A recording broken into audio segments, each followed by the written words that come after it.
Hi, this is Robert Clinkenbeard and David Anderson with the Commercial Landscaper Podcast. We're going to take 20 minutes of your life to deliver some amazing content from accomplished leaders and business owners to provide you some value, to help you scale your business, to become a better father and push yourself to higher goals personally. We hope you really enjoy these shows, and we really encourage you to share this with your friends and network to help share these messages. I'm super excited to announce a new partnership we have with Shyp Recon.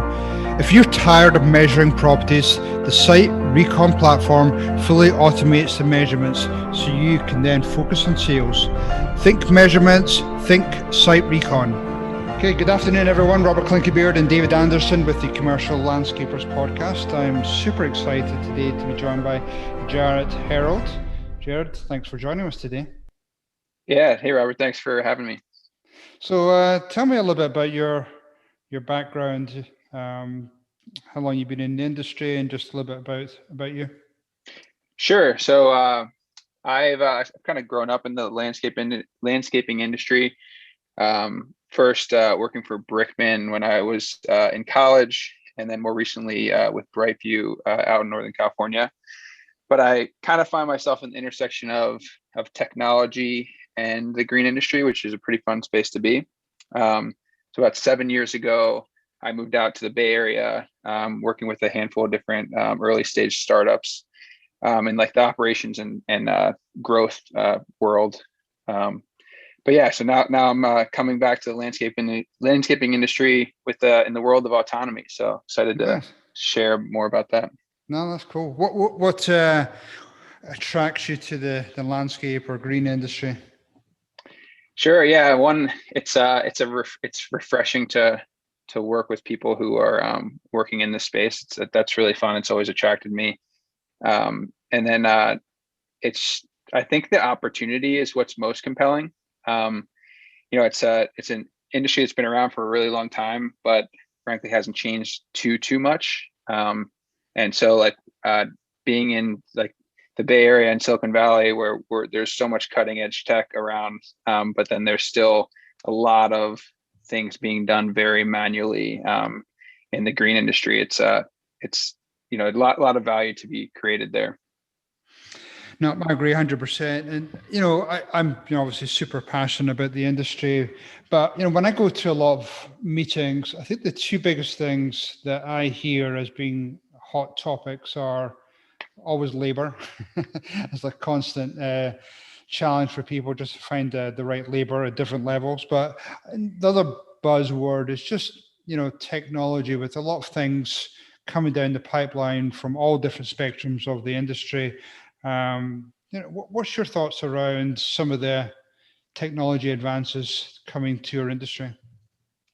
Sure. I mean, I think that there's some of the low-hanging fruit, like some of which are just getting like an iPhone in a lot of our crews' hands and seeing what value can come from that. But the world that we're working in is really how can we augment our existing labor forces out there, and this labor challenge that you brought up is like a very common theme in our conversations with our early customers, and that they just can't hire folks to do some of these, like some of the monotonous work that comes along with landscaping. And the churn in that labor force is just tremendous as well. All things I think are surprising to people, even members of my team that are new to the industry, just learning how significant that challenge is. So now I think that there's a lot of this technology that has been applied to the self-driving car industry has really brought the price of some of these things that were once way too expensive to apply to the world of landscaping are now it's a very compelling offering and scenario to apply that to things like mowing. So very cool time period where the intersection of a lot of this technology becoming more ubiquitous, right. And we're getting to like put that into stuff that's all around us. And even if it's something as unsexy as landscaping to some people, we're really pumped to be working on those things because it's a huge industry and a lot of opportunity there. No, I agree 100%. But when I come across a lot of owners, there's just a lot of either uncertainty, or they're just not willing to jump into that play. Maybe they're in business for 20, 30, 40 years and been used to doing things a certain way. I mean, what type of challenges do you see, not only with the mower part, but just with technology in general, on how that's embraced by some of our industry leaders? Sure. Yeah. I mean, I think there's always going to be, people in different camps of this, right? Like there are early adopters, that people that we talk to that are, and even honestly, it's over Zoom now. There's a lot of our early customers I've yet to meet in person, which is wild. But there's people who are really excited about it. They can see the future, and they just don't want to delay getting started, because there's the technology piece, but then there's all these operational aspects and things that need to be worked on the ground level with customers. So finding those people who don't want to delay those learnings and start wrapping their heads around this, that's the interesting piece. But obviously, like there's people that really want to evaluate this, to see it in person, like kick the tires, and that's fine too. Like there's going to be a ton of opportunity for that over the course of the next year or two. I see the recurring challenge being that in a business such as landscaping, it's quite difficult to look beyond the next 6 months, and it's really what this requires. Is are some of our early customers where we're aligning first on that future that's 3 to 5 years out of a significant amount of automation in their workforce, and working back from there. Like, hey, can you see this as a reality coming down the line? If so, like, let's figure out what the path to get to that is, rather than shooting for this really quick near-term win that maybe isn't the right thing to steer this towards. Right. But how do you see the people that these early adopters, as you put it, versus the people that, I'm just going to wait for a year or two till they figured out all the fixed all the kinks? I mean, how do you see that playing out? Yeah, I think that there's a cost to indecision, to put it simply. The opportunity to get started with this is massive, in that like I was kind of getting at, that the folks that get started with this early will get an opportunity to expose it to their teams, is like probably the most obvious thing. Getting to understand how this works in easy environments, so that like learning to deploy this in easy environments in 2021, then we can already step into the more complex mowing in 2022.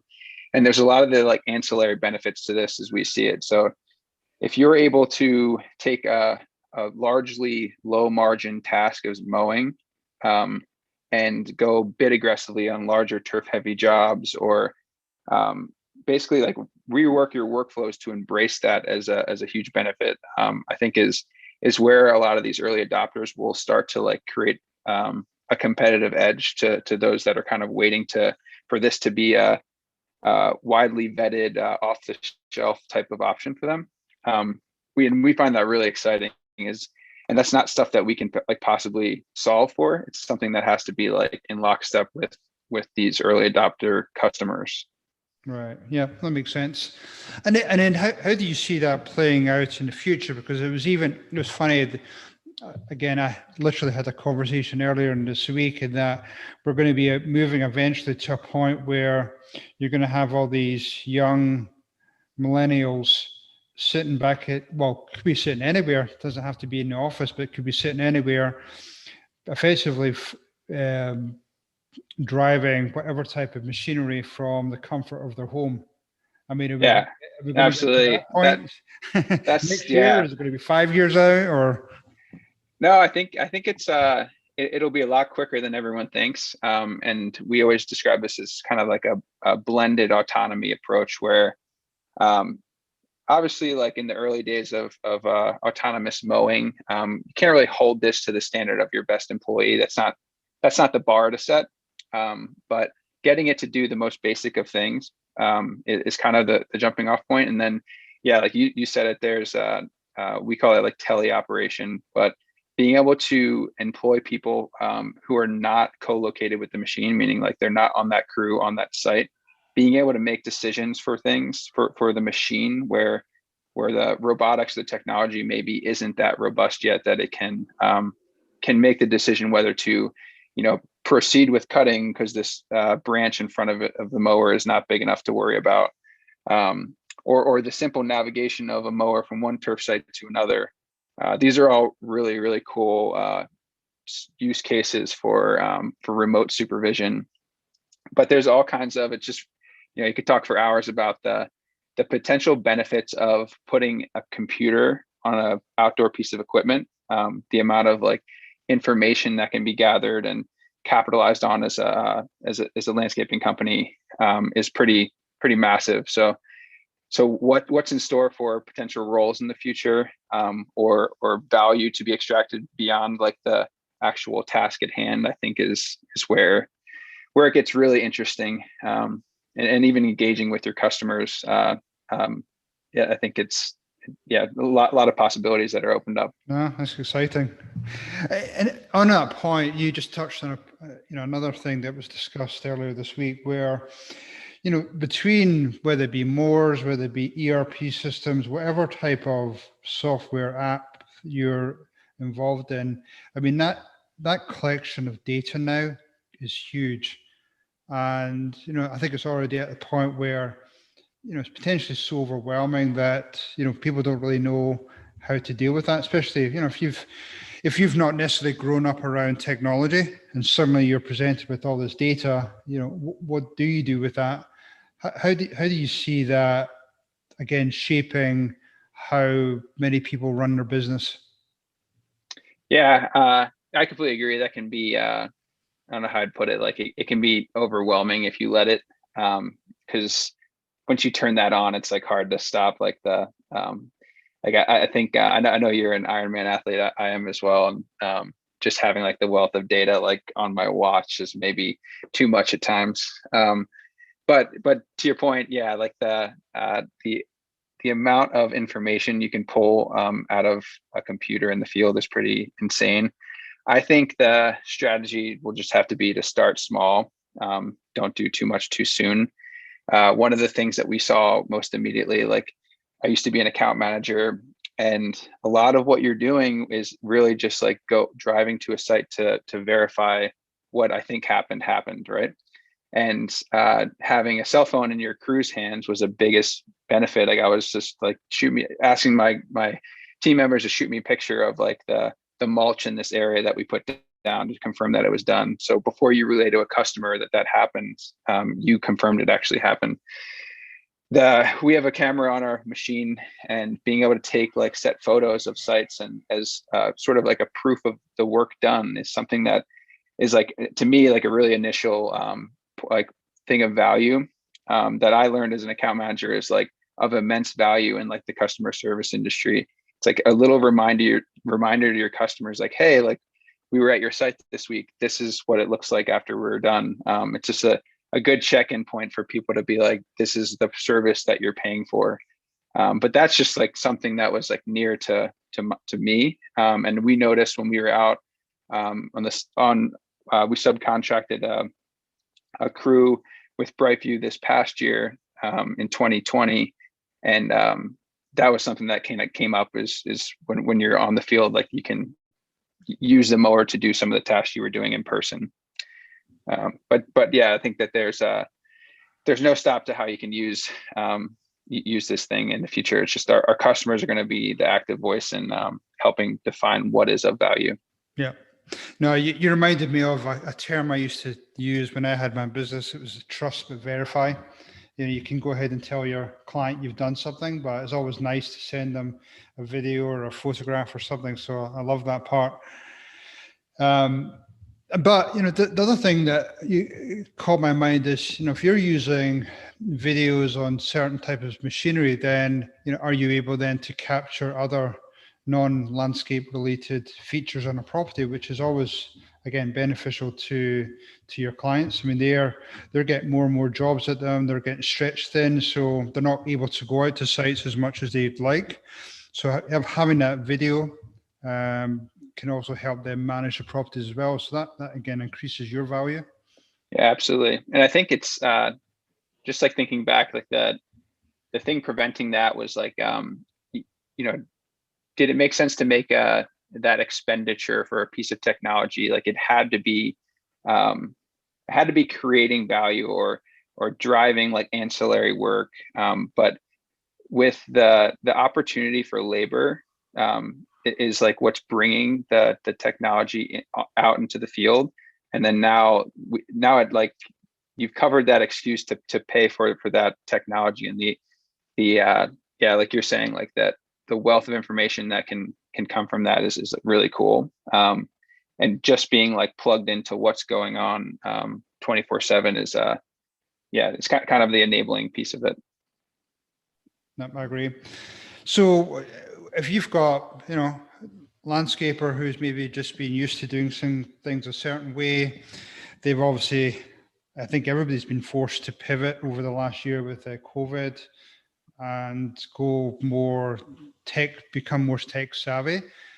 But, if you've got a typical company who's been used to doing a lot of stuff by manually or by spreadsheets, and now they're being hit with all different angles of different technology, what would you say to somebody like that and what they need to do to move into that tech play? Yeah, I mean, it's an interesting question. I think that's where like a company like ours, I think, provides a lot of value. We're not assuming that we know everything about landscaping or what's the best way to cut the grass. Like that's a pretty big part of our strategy as well. But we are really good at learning how to provide the right information at the right time, such that it's not overwhelming. And maybe that's like an opportunity to tell you guys a little bit about us. But the way that we've positioned our offering is like as robotics as a service. So there's a lot of constraints that we think, or we could identify for people to get started with something like this. And with our product offering, there's no upfront cost. So it's all OpEx and no CapEx. So for a lot of small business owners, that's a big deal. You don't have to pay like tens of thousands of dollars for a machine just to get started with it. And then I think like as far as how do you prepare yourself for something like this? The term of like equipment utilization is probably a familiar one to a lot of landscapers, and Yep. That's obviously a big piece of this too. Is getting your workflows organized such that you're really utilizing the equipment that you have. It's not just sitting on a trailer or sitting in your office. Are key components to this too. So, and I think we'll be pretty good position to help with our early customers and identifying those, but starting out in the simple areas and then working together in lockstep to kind of progress this into the long tail of mowing over the next few years. Cool. So give us your quick elevator pitch about your product, and then, if people wanted to find out more about you and your company, just to give us your contact information as well. But what's your elevator pitch? Sure. Yeah. So our company is Electric Sheep Robotics. We automate outdoor equipment. So we help commercial lawnmowers drive themselves. We're deploying this year in the Northeast, and we're pre-selling contracts for 2022 now. So this is something you want to get started with. Very much want to talk to you. You can visit us at electricsheeprobotics.com, or feel free to email us at info@electricsheep.company. So we are posting a lot of videos on what our the latest and greatest of our technology and kind of the paces we're putting it through. But yeah, we're really excited to sort of elevate the role of the landscaper and really like increase the amount of value that each given person out there in the field is able to create, which we think that's really exciting, and we're glad to be working in this industry. Oh no, I love the name. It's such a great name. The Scottish and sheep, they go way back. Nice, yeah, absolutely. So, okay, well, really appreciate your time today. I think that's been really informative for the audience. I think, there's definitely a lot of plays now with the technology, and I think the fact that they're able to now look at alternatives using their existing fleet, I think is going to be really interesting to a lot of business owners out there. So thank you for sharing your story there, and I wish you all the best with your growth over the next few years. Yeah, 100%. Yeah, thanks so much for having me on, and yeah, I'm glad to share a little bit about us. But I'm sure you guys will all be hearing our name a lot more in the next year or two. So yeah, thanks so much. Okay, no problem. Thank you.